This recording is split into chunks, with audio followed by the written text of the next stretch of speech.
Bienvenidos a todos y a todas, estamos acá muy contentos y contentas en esta edición del FESAL por tener la gracia, la posibilidad, la alegría de poder homenajear a Fernando Spinner a través de su cine. Un director, como hemos escrito en la página del festival y en todas las entrevistas que nos han hecho, que recorre un poco distintos géneros en el marco de lo que es la posibilidad de hacer cine en nuestro país y que ha sido posible ver en sus imágenes distintas maneras y modos de ver la Argentina desde otros lugares.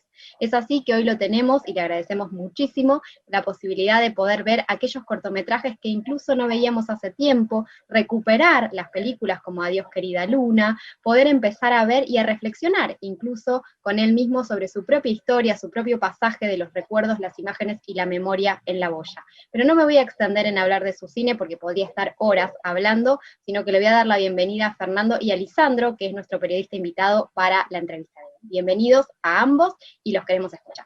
Gracias, Lía. Re lindo todo lo que dijiste. Es un placer, la verdad. ¿Qué tal, Lisandro?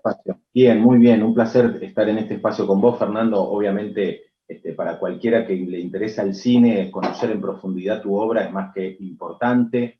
Y si hablamos un poco del cine, bueno, pensaba un poco en tu formación y tu estudio en Roma, ¿no? En el Centro Experimental de Roma.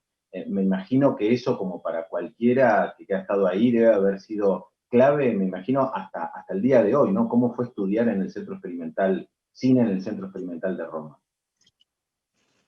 Bueno, fue efectivamente una experiencia extraordinaria.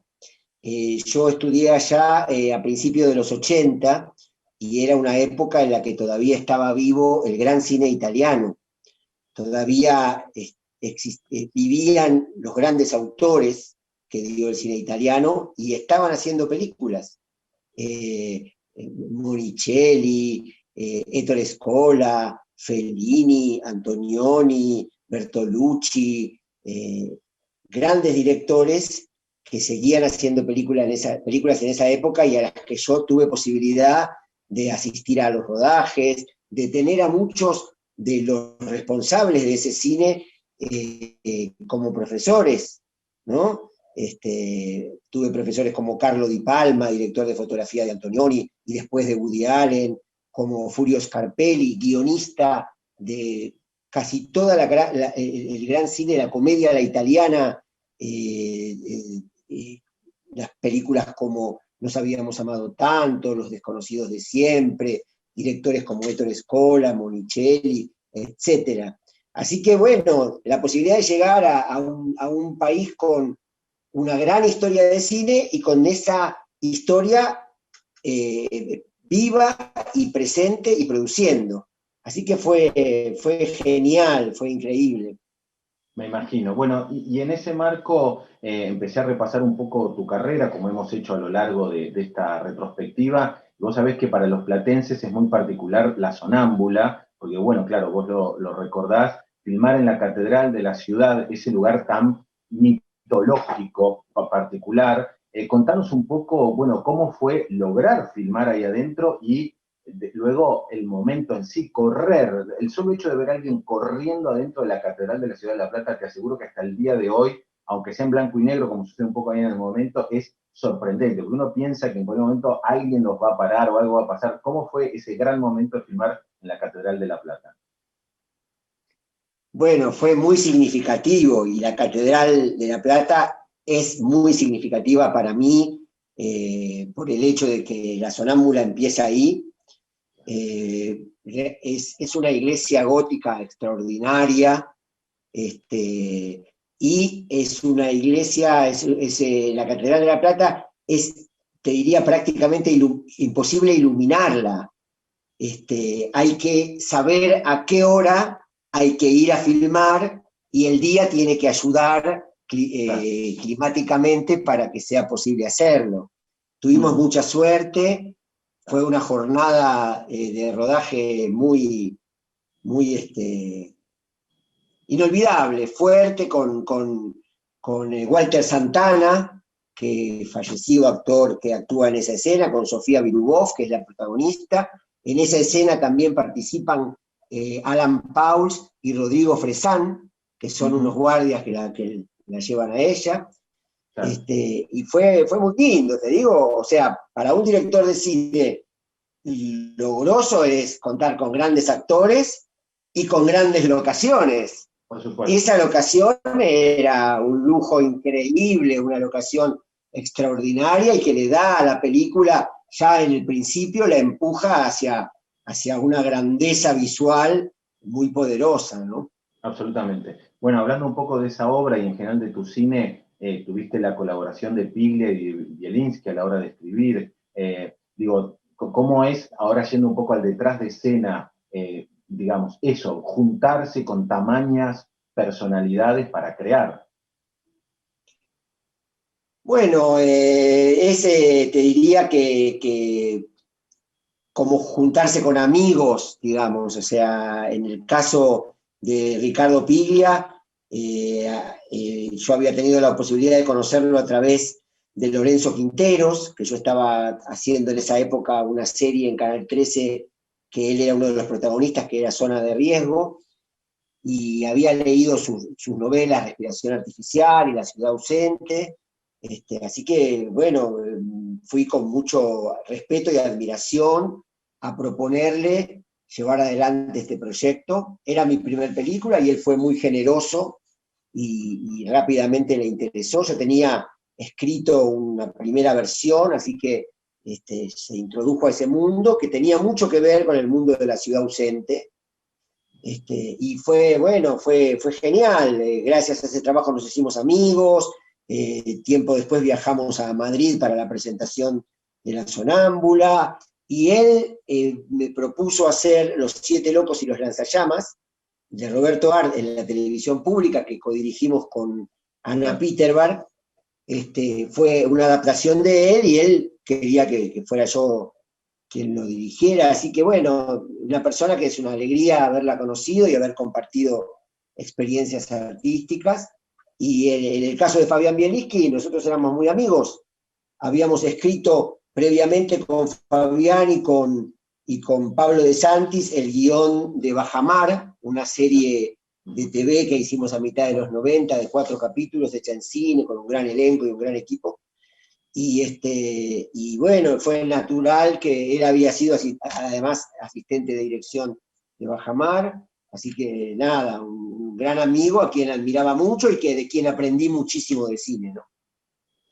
Cuando hablaba de La Sonámbula y pensando un poco en varias de tus pelis, pienso en el género de lo fantástico, ¿no? Digo de lo fantástico cuando hay otro tiempo y espacio, ¿sí? Cuando de repente el tiempo y espacio del espectador no es el mismo de la obra. Me parece atrapante esa idea, ¿sí?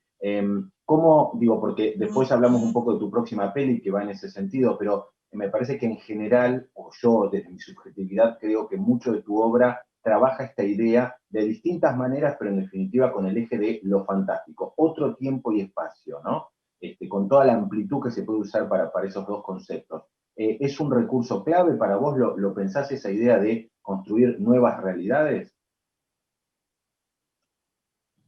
Yo creo que lo expresás de una manera muy clara.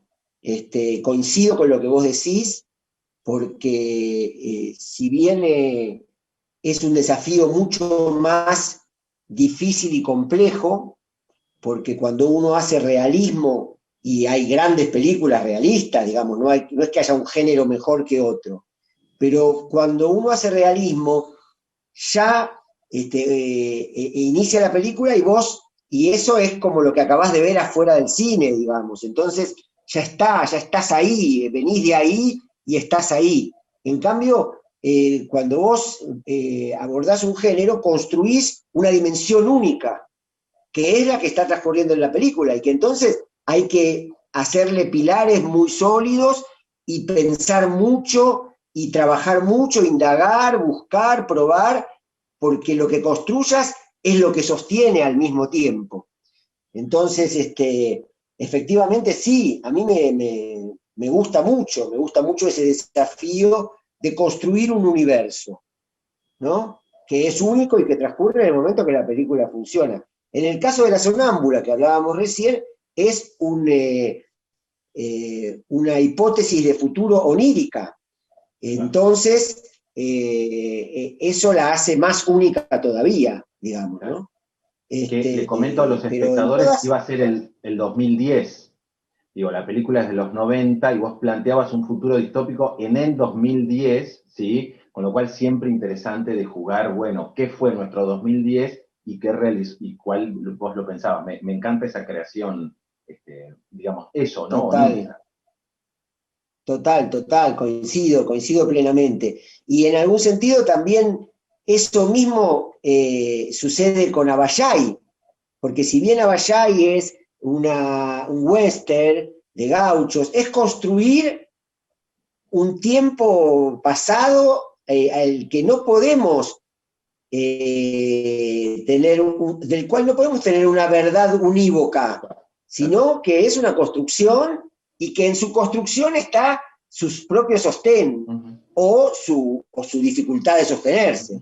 Absolutamente, ¿no? absolutamente. Y lo mismo con Adiós querida luna. Tal cual. Es un rasgo muy identitario. Así que bueno, sí, coincido y es parte, totalmente, y es parte de una identidad personal de la cual, bueno, también estoy dispuesto a correrme, ¿no? Y a probar otra cosa, pero que de algún modo determina bastante, si uno ve películas tan distintas, decir, bueno, las quiero enmarcar, un poco es lo que vos dijiste, ¿no?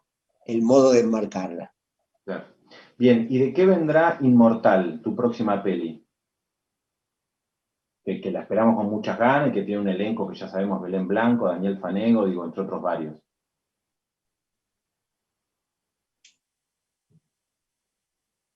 Estoy perdiendo un poco. Volvemos, digo, ¿de qué viene Inmortal, tu próxima peli, que parece también ir en ese género? Sí, Inmortal, mi nueva película, es una película también de ficción fantástica, muy argentina, muy apoyada en las bases de una tradición de una literatura argentina fantástica, Borges, Bioy Casares, Cortázar, Ricardo Piglia, etcétera, etcétera. Y es una película que tiene la particularidad de abordar la idea de dimensiones paralelas, pero también, y en ese sentido la ciencia ficción tal vez sea el género más político de todos los géneros que existan, porque es también una película muy política, en algún sentido es una mirada sobre el capitalismo salvaje, con una obsesión de la humanidad histórica que es la de inmortalizarnos, ¿no? Poder reencontrarnos con aquellos que perdimos. Así que es también un experimento porque es una película muy artesanal, hecha muy pequeña, hecha con un budget muy pequeño, y es como hacer ficción fantástica con mucho coraje, y en algún sentido, hace poco la película tuvo su premier mundial en Sitges, que es tal vez el más importante festival de género fantástico del mundo, y un poco lo que yo recibía era la gran valoración de eso, ¿no?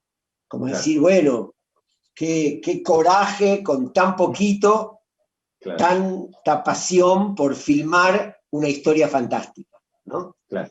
Tal cual, así que bueno, sí, es una película que puede dialogar con La Sonámbula, tal vez de mis pelis sea con la que más puede dialogar. Claro, claro. Es un poco también, pienso yo, como fantástico o difícil de creer, si nos remontamos un poco en el tiempo, la idea de ver películas en la computadora, ¿no? Me imagino vos, digo, cuando hablamos del Centro Experimental de Roma, en ese lugar tan especial, es el cine del cine, y hoy por hoy nosotros vemos películas en un celular o vemos películas en una computadora, incluso muchas veces hay gente que las ve, bueno, en plataformas que no pagan derechos de autor. ¿Cómo vivís vos? Porque parece fantástico, ¿no? De alguna manera, eso de ver cine de esas maneras y no en la pantalla grande, encerrados en una sala. Bueno, mirá, yo pertenezco a una generación para la cual esto que estamos haciendo ahora es ciencia ficción. Tal cual. Vos decías, los años que yo vivía en Roma, a principios de los 80, mis padres no tenían teléfono en su casa. Y entonces yo desde Roma les mandaba una carta un mes antes, advirtiéndoles que tal día a tal hora iba a llamar a la casa del vecino que estaba a 3 cuadras para que ellos pudieran atender el teléfono y escucharnos la voz. Y era tan caro que la conversación era: ¿cómo estás? Bien, qué alegría escucharte. Sí, bueno, listo, ya nos escuchamos. Listo, te mando una carta entonces y te cuento. O sea, y eso también tenía una épica increíble, digamos, mi historia personal, en el principio de los 80, de tomarme un avión sin pasaje de regreso, de líneas aéreas paraguayas, porque era con la guita que tenía, me alcanzaba para ir nada más, ¿no? Y con 2,50 pesos en el bolsillo, lanzarme a una aventura que era mucho más parecida a la de mi bisabuelo cuando vino a la Argentina escapando de Ucrania, que la de mi hija cuando se va de viaje a donde vaya, digamos, ¿no? Claro. Entonces, bueno, todo esto es un poco una respuesta muy grande a lo que vos decís, y al respecto de lo específico que decís, mirá, digamos, yo hago cine independiente. El cine independiente es un cine en el que es muy difícil recuperar los costos de las películas que uno hace, y que uno las hace solamente abrazado por una pasión desmedida e inexplicable. A mí lo que me importa es que la gente pueda ver eso, en lo que junto con un grupo numeroso de personas estuvimos trabajando durante mucho tiempo, tratando de llevarla a su máxima expresión según nuestras posibilidades y nuestras capacidades. Entonces, a mí lo que me pasa es que Abayay está en YouTube y tiene casi 2 millones de vistas, de las cuales yo no he ganado un mango, pero a mí me encanta que la película haya sido vista por tanta gente. Me encanta, ya que los circuitos, a pesar de que nos fue muy bien, rápidamente nos corrieron para poner los tanques americanos de vacaciones de invierno. Bueno, por lo menos hubo un modo en que la gente pudo ver lo que yo hice, y eso me da una gran alegría, de la misma manera que el festival que nos une hoy es una puerta fundamental para que la gente pueda acceder a películas que no tienen un circuito, y que son nuestras y que hablan de nuestras historias, con nuestros actores, etc. Para terminar, Fernando, probablemente haya muchos jóvenes estudiantes o posibilidades de realizadores, jóvenes hombres y mujeres que quieren dedicarse a esto mismo. ¿Te parece que se les puede recomendar, por ahí están en el cine independiente, como bien decís vos, que ya que tenés esa experiencia, cómo se puede ir haciendo camino cuando uno se forja en el cine independiente? Bueno, por sobre todas las cosas, valorar y subrayar la importancia del hacer. Muchas veces uno espera las condiciones óptimas para hacer cosas, y yo creo que está bien, porque es un modo de cuidar, es una manera de cuidar lo que uno va a hacer, pero en lo personal yo siempre elegí poder hacerlo, encontrar ese equilibrio con la realidad y en la realidad, de poder hacerlo, de poder producirlo con las dificultades que existan, porque eso es lo que te construye realmente, porque la construcción de un cineasta es poder probar, poder comprobar, poder escuchar al espectador, poder realimentarse de eso, repensar, volver a...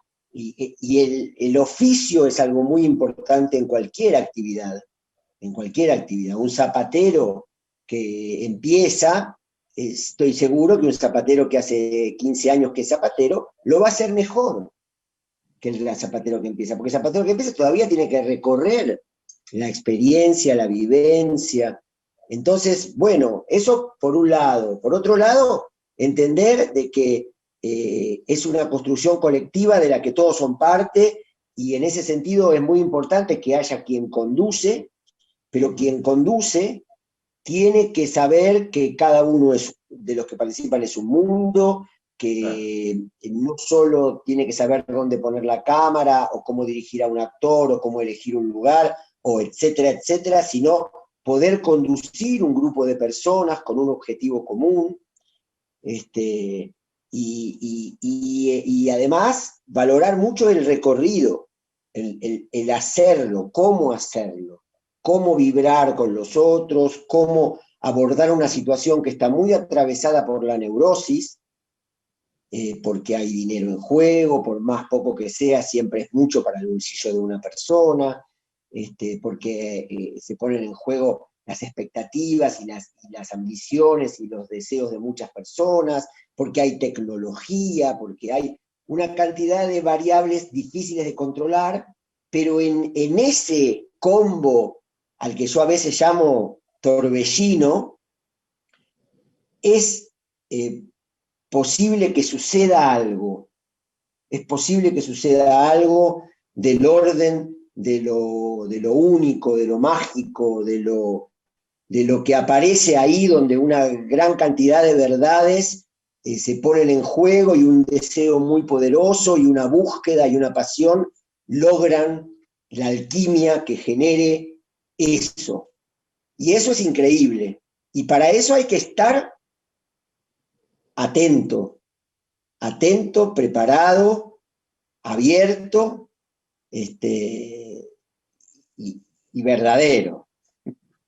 Excelente. Fernando, muchísimas gracias. Es un placer haber hablado con vos. Estoy seguro que todos los hemos disfrutado un montón, y felicitaciones por la obra. Esperamos con muchísimas ganas que llegue muy prontamente Inmortal, a donde sea que llegue, ¿sí? Esperemos que esas dimensiones paralelas se construyan en beneficio de todos. Un abrazo enorme.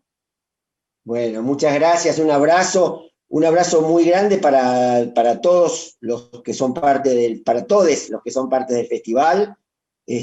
Agradezco mucho que se hayan interesado en juntar mis trabajos, algunos de mis trabajos, y facilitar la llegada a los espectadores, así que los abrazo con agradecimiento y con mucha alegría, y quedo a disposición de ustedes para cuando quieran. Muy linda entrevista. Gracias, Lía. Muy bueno todo lo que contaron, así que muchas gracias, un placer escucharles. Muchas gracias a vos, Lía, un beso grande. Adiós, gracias, mil gracias, y ahora nos vamos a quedar viendo tus películas y difundiendo, así que gracias. Que terminen bien el día. Que las disfruten. Gracias igualmente. Gracias, igualmente. Adiós. Chau, chau. Chau, chau.